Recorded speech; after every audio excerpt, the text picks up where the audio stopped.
the thought process behind the ball then? Tell us, how do you come up with the idea?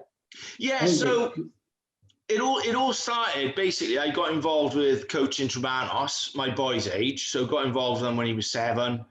And it took about a year then, and it's, you find your feet, don't you, with the coaching and mucking in with all the other players and the coaches. And then, yeah, I mean, it was just one thing that I noticed. We do these training sessions, and then we'd have a game, or we'd have a game at the end of a training session, or we have a game on a Sunday. They just weren't passing the ball. And every coach says the same thing, they just won't pass the ball. And like I said, if we can't get them to pass the ball on the pitch, training sessions, passing it along the running lines, they do it every time, don't they? Because it's a drill. But in a game situation, just couldn't get them to do it. And that's when I was driving home. I remember I was driving home from a training session, and I was just really frustrated, thinking, we've just done all that training. We've done a game at the end, and not one of them passed the ball. And you got like all the backs lined up, and it doesn't get anywhere near them. And you're just thinking, there's got to be a way to get them to pass. And that's when I don't know, it just popped into my head. So sorry to cut in there, Paul, because it's an amazing concept. Even my wife, knows nothing about rugby. I passed her the ball and I pressed the button, and she was like, "Oh, that's amazing." She said, "Well, what's that for?" And I said, "Oh, just to get players to understand, because you'll see things as a coach from a different perspective. So almost because you're used to processing that information because you're looking for it." Yeah. And she said, "Oh my God, this is an amazing idea. This is so." And that's somebody who's not involved in rugby at all, but just understands how to help young people to do those things. So, have you tried the ball in your sessions?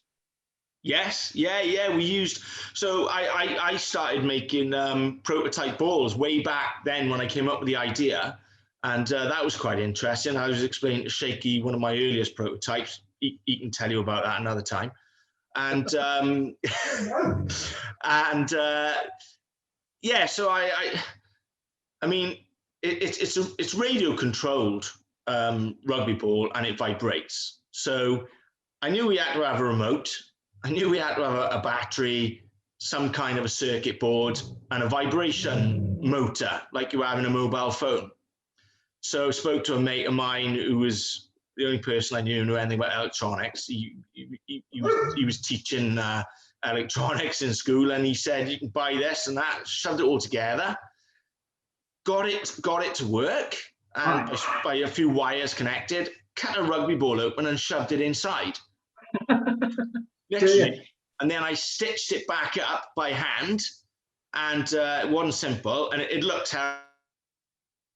Looked like Frankenstein. Terrible, But when you pumped it up, and I chucked it to one of the kids and pressed it, it had, it worked. I didn't know, was it going to vibrate enough, But basically, because it's in between the bladder and the skin of the outer skin of the ball, because it's in between there, when it's pumped up, pretty much when you felt it, the whole ball vibrates because it's all in contact with each other. So I took that early prototype down to the park, and I didn't tell any of the coaches about it, and I just chucked the ball to one of them and pressed the button. Oh, whoa, what was that?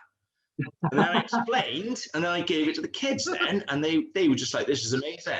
And that's the other good thing about it, in terms of participation and engagement, it gets them all hooked. They're all like, "Wow, this is brilliant." So I've developed like warm-up games that can be used as well. Mark a little bit here, but not just for specific passing and coaching the passing, but there's loads of other areas that it can be used in.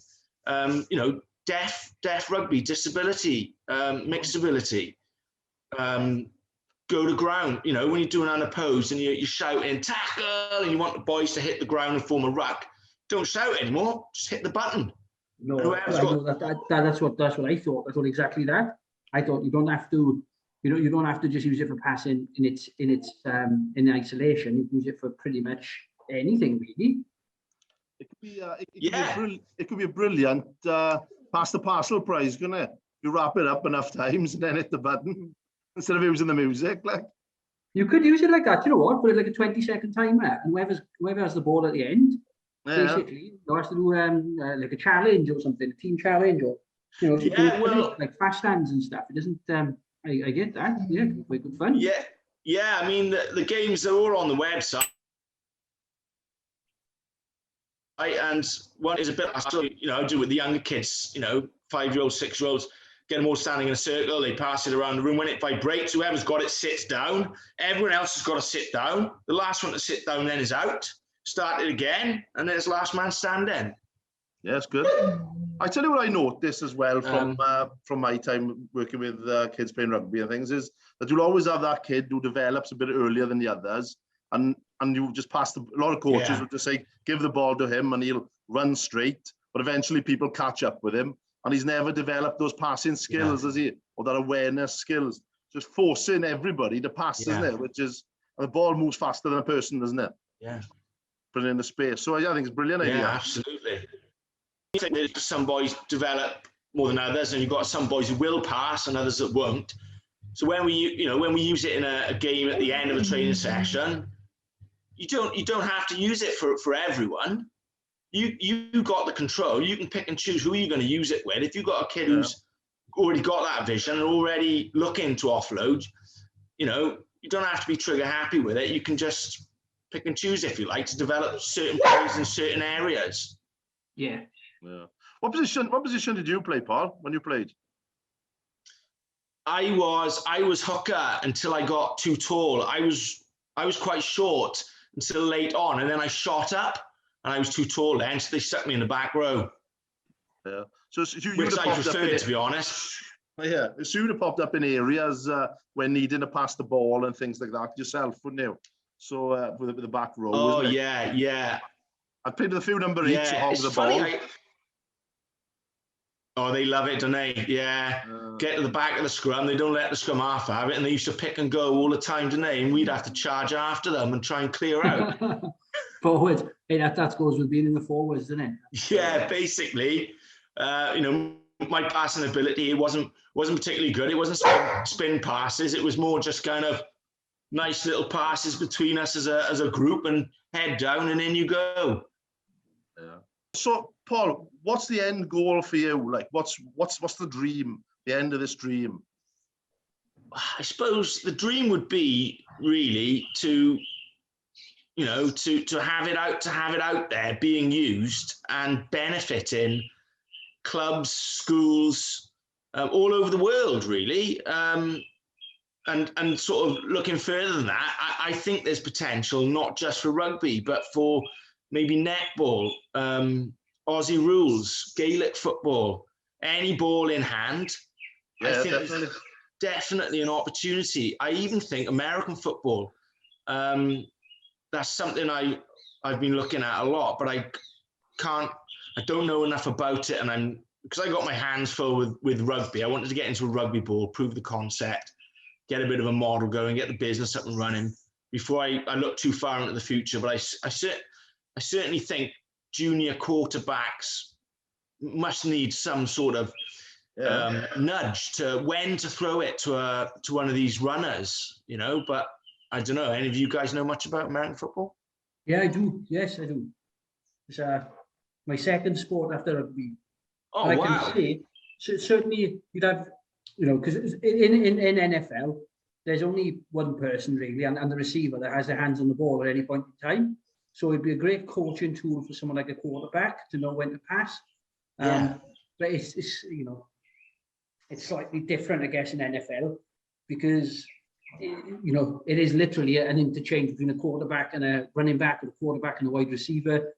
So the decision-making process perhaps isn't quite as dynamic as it is in, say, a sport like netball or even basketball or anything like that, where it is much more dynamic because there's multiple passes, if you like, that need to be made. Yes. But that's not to say it couldn't work. I'm sure the Yanks would find a way to make it work. Yeah. Well, the other thing as well, like I was saying earlier, is I've developed games for it. Warm-up games, fun games, PE lessons, school games lessons. If I can get that into an American football and just get it into schools and colleges for that purpose, it doesn't have to be used as an American football training aid. It can just be a ball for them to use in schools and that. And there's a lot of schools in America. Yeah, general conditioning. There's lots of different versions of rugby as well, like sevens where you need to get the ball into space a bit more. There's touch rugby. Touch rugby is growing massively everywhere. So it is. So that's another one, getting the ball. But rugby league as well. It's just knowing. I'm sure. I should imagine when they're younger, they're not sure when to take it up and when to give it out, when to go wide, isn't it? So it's all there, and there's some different versions of rugby. And like you said, you've got these warm-up games, probably things like atomic touch and things like that. That I know the like Ospreys community people use and stuff like that. So it's endless, really. Where you going with it, really. So it's great, like. So it's got a huge potential, Paul. Massive. You should be very proud of what you've achieved. I love it. I genuinely do. I'm keen to get out with the boys tomorrow. I'm keen to get the boys out so they can have a play with it and they can see exactly, what we've what you can do with it. And I'll use it for games, but I'll also use it for conditioning drills as well. Yeah, fantastic. As long as the little shits don't kick it. Well, you can kick it. You can kick it. I know it says in the instructions not, avoid kicking it and wet conditions, but I tested it with the boot because the electronics are all encapsulated in resin inside the ball. So there's no moving parts or anything like that. It can be, don't worry if the boys kick it. I wouldn't advise that it's used for kicking practice. No. But if it's kicked, it's not an issue. How would somebody purchase this, Paul? So to purchase it, it's only for sale at the moment direct from the website, buzzballrugby.com. And how much is it, Paul? Questions, then you just get all of you through there then, is it?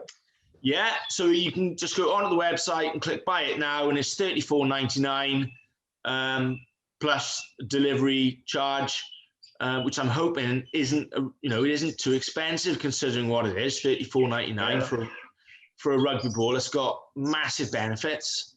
There's other training balls out there that are 40, 50 quid a ball and they're just weighted or whatever. This is, it's not just for passing like a weighted ball. It's got all the games, the options that go with it. And I got to give the testimony that Australian Mini Rugby has given towards it. It's fantastic. They really enjoyed using it. They were very, very pleased with it. Great. So that's one testimony for you there now to say that it's fantastic.